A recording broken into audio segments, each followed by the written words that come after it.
رمضان میں کیسے ایک پوری قرآن ختم کی جا سکتی ہے؟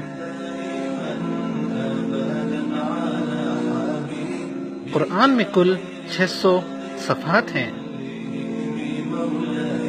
اگر 600 صفحات کو 30 دنوں میں تقسیم کریں تو ایک دن میں 20 صفحے ہوتے ہیں۔ اگر ان 20 صفحات کو 5 نمازوں میں تقسیم کریں تو ہر نماز میں 4 صفحے ہوتے ہیں۔ اگر ہر نماز کے پہلے یا بعد سے 4 صفحے روزانہ پڑھنے کا معمول بنا لیں تو ایک مہینے میں قرآن ختم ہو سکتی ہے انشاءاللہ۔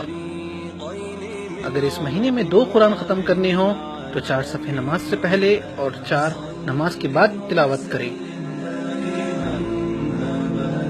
تصور کیجئے اگر اس میسج کو فارورڈ کرنے سے کوئی ایک شخص بھی اس پر عمل کر لے تو اس کے اجر میں آپ بھی حقدار ہوں گے انشاءاللہ۔